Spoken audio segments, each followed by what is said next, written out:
అందరికీ నమస్కారం. నేను శ్రీకాంత్ శర్మ. హిందూ ధర్మ చక్రం ఛానల్‌కి స్వాగతం. పాట మనిషికి ఊపిరిని అందిస్తుంది. పాట మనిషిని బతికిస్తుంది కూడా. సాహిత్యము ఆ పాటకు ప్రాణం పోస్తుంది. శిశుర్వేత్తి పశుర్వేత్తి వేత్తి గాన రసం ఫణిహి అంటుంది శాస్త్రం. పాటకు సంగీతానికి ఉన్నటువంటి మాధుర్యం అంత గొప్పది కనుకనే తల్లి పాట పాడుతూ ఉంటే శిశువు ఆ ఆనంద పారవశ్యానికి లోనయ్యి నిద్రపోతాడు. ఆ పాటలో ఉన్నటువంటి సంగీతానికి, ఆ మాధుర్యానికి పశువులు, ఫణులు తలలాడిస్తాయి. పాటతో రాళ్లను సైతము కరిగించవచ్చు అంటారు. అది సంగీతానికి, పాటకు, సాహిత్యానికి ఉన్నటువంటి గొప్పతనం. పాట మాత్రమే కాదు, పాటకు, సాహిత్యానికి కూడా చాలా అవినాభావ సంబంధం ఉంటుంది. పాట లేకుండా సాహిత్యము, సాహిత్యం లేకుండా సంగీతము, ఈ మూడు కూడా గొప్పగా చేయలేవు. అది ఎవరైనా కానీ ఒక పాట రాస్తే ఇతరులను అబ్బురపరిచేట్టుగా మాత్రమే కాకుండా ఆనందానికి లోనయ్యేట్టుగా కూడా ఆ పాట ఉండాలి. అలాంటిది పాటతో మనుషులను బ్రతికించవచ్చు అని ఒకప్పటి నానుడి అయితే, పాట పాడి మనుషులను చంపేయవచ్చు అని కూడా ఒక మహానుభావుడు నిరూపించాడు. తన రాక్షసానందాన్ని అందరిపైన వెళ్ళగక్కుకున్నాడు. అది ఒక సభ. కేవలము ఇంట్లో పాడుకునేటువంటి ఒక 4 గోడల మధ్య పాడుకునేటువంటి వాతావరణం కాదు. ఆ సినిమా సంబంధించినటువంటి ఒక ఫంక్షన్. ఆ ఫంక్షన్‌లో హేమీలు గొప్ప నటీనటులు ఎంతోమంది హాజరైనటువంటి ఆ సందర్భంలో అసందర్భంగా చంద్రహాస్ అనేటువంటి ఒక యాటిట్యూడ్ స్టార్ తనలో ఉన్నటువంటి దుగ్ధనంతా కూడా ఇతరుల పైన తీర్చుకున్నాడు. ఏమన్నా అంటే, తనను ఇష్టానుసారంగా బూతులు తిట్టారు కనుక ఈ విధంగా నేను పాట పాడి వాళ్ళని తిట్టాను అంటూ తనను తాను సమర్థించుకున్నాడు. అయితే ఆ పాట ఏంటి ఇంతకు అంటే, నేను పాట మొత్తము అందులో ఉన్నట్టు బూతులు వినిపించలేను కానీ కాస్త మీకు వినిపించే ప్రయత్నం చేస్తాను. ఎవడురా ఎవడురా అంత పోటుగాడు, రండిరా రండిరా తిప్పుతాను రాడ్డు, టచ్ చేసి చూడు నీ పుచ్చ పేలదా, నా అడ్డాకి వస్తే నీ గుడ్డలుడవా, పగలతోటి పగల కొట్టే వేటలింక మొదలు, మరద పెట్టి మెడలు పట్టి తెచ్చుతోనే హడలు, నీ అక్క కోడితే మొక్కగలి రక్తం వస్తుంది, గుంజి గుంజి గుంజి గుంజి గుంజి గుంజి పగలదే.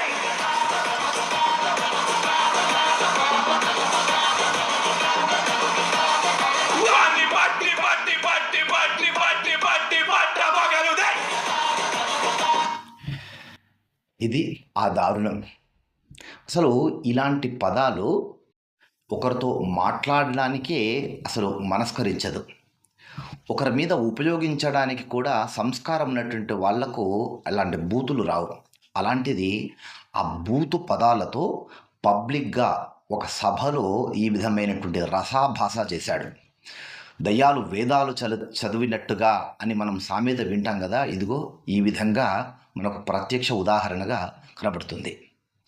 ఆ గొంతులో ఉన్నటువంటి డబ్బాలో రాళ్ళు వేసి గలగలగల ఆడిస్తే ఎంత భయంకరంగా సౌండ్ వస్తుందో అంత భయంకరమైనటువంటి ఆ గొంతుతో, అంతకంటే బీభత్సమైనటువంటి సాహిత్యంతో అందరినీ ఆశ్చర్యచకితులను చేశాడు. అసలు తన పాటతో అందరినీ తలదించుకునేలా, యావత్ సమాజము, సభ్య సమాజము తలదించుకునేలా ప్రవర్తించి తాను మాత్రం తలెత్తుకుంటూ తిరుగుతున్నాడు. ఇది ఆ యాటిట్యూడ్ స్టార్ యొక్క తను పాడినటువంటి పాట యొక్క తీరు. ఇప్పుడు దీని మీద సోషల్ మీడియా అంతా కూడా పెద్దగా దుమారం రేగుతుంది. అతను అన్నది ఏంటి, ఈ పాట పాడిన తర్వాత తన తప్పును తాను తెలుసుకోలేడు. తన తప్పును తాను సమర్థించుకున్నాడు. తనను ఎంతోమంది ఇంతకంటే బూతులు తిట్టాడు, అందుకే వాళ్ళ మీద ఇలా నేను రివెంజ్ తీర్చుకున్నాను అన్నాడు. బాబు, నీకు ఒకవేళ రివెంజ్ తీర్చుకోవాలి అంటే కనుక సరే, ఇప్పుడు నువ్వు బూతులు ఉపయోగించావు, ఇంతకంటే దారుణమైనటువంటి బూతులు కూడా ఉన్నాయి. అవన్నీ కూడా మనము పబ్లిక్‌లో మాట్లాడేటువంటివి కాదు కదా! నీకు రివెంజ్ తీర్చుకోవాలనుకుంటే గనక నీకంటూ సెపరేట్‌గా ఒక ఛానెల్ పెట్టుకొని, ఒక సోషల్ మీడియా ప్లాట్‌ఫార్మ్ ఏర్పాటు చేసుకొని, అందులో నీ దుగ్ధాన్నంతా కూడా, నీ బూతులన్నీ కూడా నువ్వు అందులో వాడుకొనుంటే గనక నిన్ను ఈ విధంగా ఎవరు ప్రశ్నించేటువంటి వారు కాదు. నువ్వు అందరిని ఒక ఫంక్షన్‌కు పిలిచావు. పిలిచినటువంటి వాళ్ళెవ్వరికి కూడా గౌరవం ఇవ్వకుండా ఇంత జుగుప్సాకరమైనటువంటి పదజాలాన్ని నువ్వు ఉపయోగించావు. ఏమన్నానంటే, ఇంతకన్నా బూతులు సినిమాల్లో లేవా? వాళ్ళెవ్వరిని అనంది నన్నొక్కడినే అంటారా అనంటే, ఇంతకన్నా బూతులు సినిమాలో ఉండవచ్చు కానీ ఏ నటుడు కూడా ఇప్పటి వరకు హీరోగా అరంగేట్రం చేసినటువంటి వాడు గానీ, ఇప్పటికీ హీరోలుగా కొనసాగుతున్నటువంటి వాళ్ళు ఎవరూ కానీ, సినీ ఇండస్ట్రీ నుంచి ఒక పబ్లిక్ ప్లాట్‌ఫార్మ్ మీద, ఒక సభలో ఈ విధంగా బూతు పదాలను ఎవ్వరు కూడా ఉపయోగించలేదు. వాళ్ళెవరో అన్నారు అనంటే వాళ్ళకు నీకు చాలా తేడా ఉంది. వాళ్ళు అశుద్ధం తిన్నారు. నువ్వు తింటావా చెప్పు? వాళ్ళకంటూ ఒక ఇమేజ్ లేదు. నీకో ఇమేజ్ ఉంది. నీకొక స్టార్‌డమ్ క్రియేట్ కాబోతుంది. నువ్వొక హీరోగా నిలదొక్కుకునేటువంటి పరిస్థితుల్లో ఉన్నావు నువ్వు. ఇప్పుడిప్పుడే గదా నువ్వు ఆదిలోనే హంసపాదం యేసుకుంటున్నావు. ఇప్పుడిప్పుడే నువ్వు హీరోగా ఎదుగుతున్నావు. హీరోగా ఎదిగేటువంటి ఈ తరుణంలో ఈ విధంగా నేను రివెంజులు తీర్చుకోవడానికి ఇలా ప్లాట్‌ఫార్మ్ ఏర్పాటు చేసుకుంటా అని అందరిని పిలిచి వాళ్ళ ముందు ఇలా నాకున్నటువంటి నా పగనంతా కూడా నేను చాటి చెప్పుకుంటా అనంటే ఇది సభ్యత కాదు. బూతు పదాలు ఇంతకంటే ఎక్కువగా ఉండవచ్చు గాక, నీ మీద ఇతరులు దాడి చేసి ఉండవచ్చు కాక, ఇంతకంటే తీవ్రమైనటువంటి పదజాలంతో. కానీ దానికి సందర్భము, సమయం ఇది ఎంత మాత్రము కాదు. దీన్ని నీకసలు మీ తండ్రి 'ప్రభాకర్' ఇంకా ఎంకరేజ్ చేసి ఉన్నాడు. ఎక్కడ గూడా 'ప్రభాకర్' ఇంతవరకు వచ్చి నా కొడుకు చేసింది తప్పు అని చెప్పుకోలేదు. కానీ నీ తండ్రి నీ వెనకాల ఉండి ఈ విధమైనటువంటి బూతులు ఉపయోగిస్తే తొందరగా క్లిక్ అవుతావు అనేటువంటి ఒక కోణమో ఏంటో ఈ మధ్య చాలామందికి ఉంది. ఇలా వల్గర్ లాంగ్వేజ్‌ను ఉపయోగించి, ఇలా బూతులు మాట్లాడితే కనుక, బూతులను ఉపయోగిస్తే కనుక ఏదో విధంగా అయినా గాని కాంట్రోవర్సీ అయినా గానీ కాస్త స్టార్‌డమ్ వచ్చేటువంటి అవకాశం ఉంటుంది అనేటువంటి ఒక అభిప్రాయంలో చాలామంది ఉన్నారు. అందుకే ఇలాంటి బూత్‌కు వాళ్ళు పెద్దపీట వేస్తున్నారు. మొన్ననే ఇటీవల మనం చూసాం. ఇప్పుడు సక్సెస్ అవ్వాలనంటే బూతులను ఎంచుకోవడం అనేటువంటిది ముమ్మాటికి తప్పు. సక్సెస్ కావడానికి చాలా మార్గాలున్నాయి. దానికి ఈ బూతులు కేర్ ఆఫ్ అడ్రెస్ ఎంత మాత్రము కాదు. నిలదొక్కుకోవడానికి కాస్త సమయం పడుతుంది. ఇదే సభలో ముందు వరుసలో కూర్చున్నటువంటి ఆది ఉన్నాడు. ఆది ఎంతో కష్టపడుతున్నాడు. తను ఇంకా నిలదొక్కుకోవడం కోసం ఎన్నో సినిమాలు చేశాడు. ఇంకా రావాల్సినంత పేరు రాలేదు. కానీ ఎక్కడా కూడా ఈ విధమైనటువంటి తొట్రుపాటు చర్యలు ఎప్పుడు కూడా ఆది ప్రదర్శించలేదు. ఎక్కడా కూడా తన భాషలో కానీ, తన విధానంలో కానీ ఎప్పుడు ప్రవర్తించలేదు. ఆదిని చూసి నేర్చుకోవాలి. ఇప్పుడు వస్తున్నటువంటి అప్‌కమింగ్ హీరోలను అందరిని చూసి నేర్చుకోవాలి.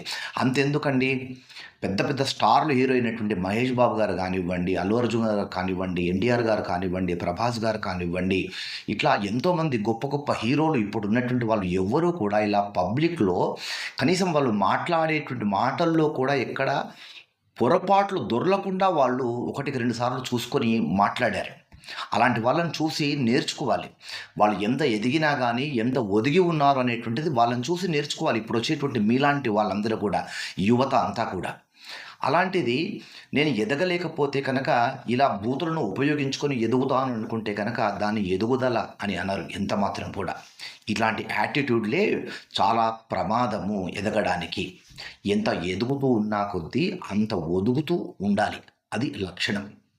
అయితే జీవితంలో సక్సెస్ కాలేకపోతే, హీరోగా సక్సెస్ కాలేకపోతే, ఇదిగో ఈ విధమైనటువంటి ఒక రాంగ్ స్టెప్ ద్వారా సక్సెస్ అవ్వాలి అనుకుంటే కనుక పొరపాటవుతుంది. దీనికి సరైన ఉదాహరణ మొన్ననే నిజామాబాద్, కరీంనగర్ జిల్లాల్లో ఎక్కడో ఒకాయన వ్యాపారంలో బాగా నష్టపోయి తన భార్యనే ప్రాస్టిట్యూట్‌గా మార్చి వేల మందితో ప్రాస్టిట్యూషన్ చేయించాడు. చివరికి కటకటాల పాలయ్యారు ఇద్దరు భార్యాభర్తలు కూడా. అదొక జీవితమా చెప్పు? ఎదగలేకపోతే ఊరుకో. ఏ ఏ రంగంలో నువ్వు ఎదగలేకపోతున్నావో అది మానేసుకొని ఇంకొక విధంగా ప్రయత్నం చెయ్యు. జీవితంలో చాలామంది మనకు ఉదాహరణలు ఉన్నారు. ఒక చోట ఒక చోట ఫెయిల్ అయిపోతే కనుక ఇంకో చోట ప్రయత్నం చేసి సక్సెస్ అయినటువంటి వాళ్ళు చాలామంది ఉన్నారు.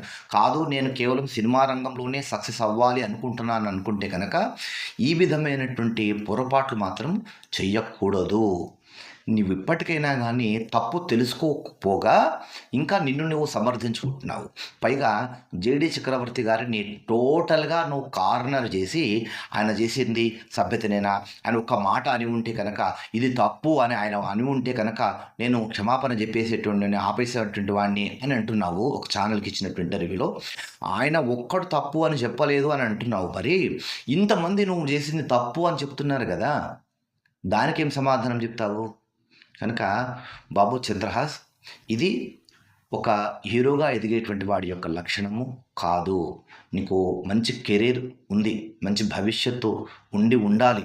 ఈ విధమైనటువంటి యాటిట్యూడ్ చూయించకపోతే కనుక పైకి వస్తావు. కానీ ఇట్లాంటి దిక్కుమాలినటువంటి విధానాలు మాత్రం ఎంత మాత్రం కూడా శ్రేయస్కరం కాదు.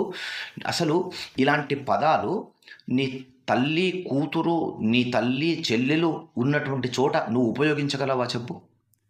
ఇంట్లో మాట్లాడుకోవడానికి అసభ్యకరంగా ఉంటుంది ఇట్లాంటి పదాలు. అట్లాంటిది నువ్వు ఎంతోమంది ఆడవాళ్ళు ఉన్నటువంటి ప్లేస్లో ఈ విధమైనటువంటి బూతు పదాలు ఉపయోగించావనంటే నీ సంస్కారం ఏపాటిది? నిన్ను పెంచినటువంటి తల్లిదండ్రులు నీకు ఎట్లా నిన్ను పెంచారు అని చాలామంది అడుగుతారు. ఖచ్చితంగా ఇది తల్లిదండ్రుల పొరపాటే అంటారు ప్రతి ఒక్కరు కూడా. అసలు ఆడవాళ్ళు ఉన్నటువంటి చోట ఎంత పద్ధతిగా మాట్లాడాలి, అది సంస్కారవంతుల యొక్క లక్షణం. మిత్రులారా, ఇది కేవలము యాటిట్యూడ్ స్టార్ యొక్క ప్రారంభం మాత్రమే కాదు. అతను ఒక్కడు చేసినటువంటిది కాదు ఇది.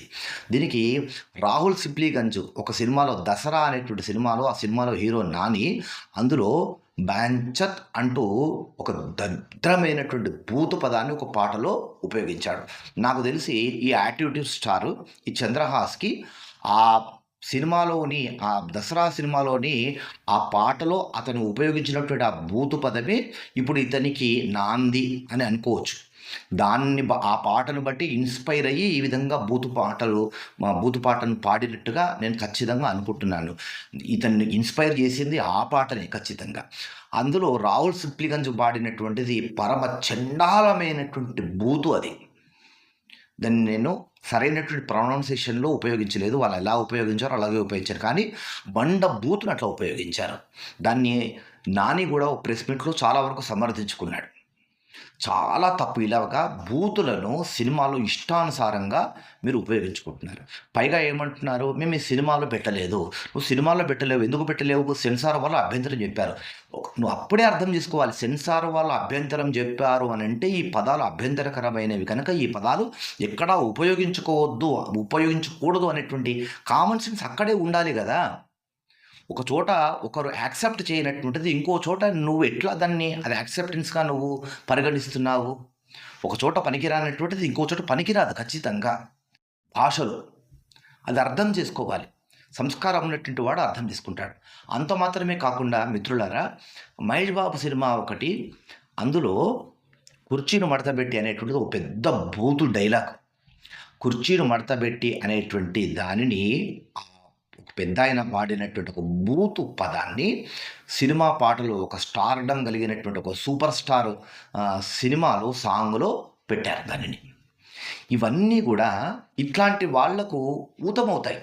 వాళ్ళు చేశారు కనుక మేము చేస్తే తప్పేంటి? ఇప్పుడు అతను అదే మాట్లాడుతున్నాడు. వాళ్ళు చేస్తే అడగలేరు కదా, మేము చేస్తే ఎందుకు అడుగుతున్నారు అని అతను అడుగుతున్నాడు. కనుక ఇవన్నీ కూడా ఎప్పుడైతే ఇట్లా బూతును యూత్ ఎంకరేజ్ చేస్తుందో, ఇదిగో ఇప్పుడు ఇతను యాటిట్యూడ్ స్టారు ఒక చండాలమైన పదాన్ని వాడాడు, రాను ఇంతకంటే అమ్మనా బూతులు పబ్లిక్గా వినాల్సి వచ్చే అవకాశాలు కూడా తొందరలోనే ఉండకపోవచ్చు. అయితే ఈ సందర్భంగా నేను కంక్లూజన్ ఇస్తూ, చంద్రహాస్ మాట్లాడింది, పాడింది ముమ్మాటికి తప్పు. తల్లిదండ్రులు, అతను ఖచ్చితంగా క్షమాపణలు చెప్పుకొని తీరాలి. ఇతన్ని యాటిట్యూడ్ స్టార్ అని అనకుండా బూత్ స్టార్ అని పిలవాలి. ఇది నేను చెప్పదలుచుకున్నటువంటి విషయం. మరి ఈ వీడియో పైన మీ అభిప్రాయం ఏంటి కామెంట్ రూపంలో తెలియజేయండి. దేశాన్ని కాపాడుకుందాం, ధర్మాన్ని కాపాడుకుందాం. ఎందుకంటే ఈ దేశం మనది, ఈ ధర్మం మనది. జై హింద్, జై భారత్, వందే మాతరం. నమస్తే.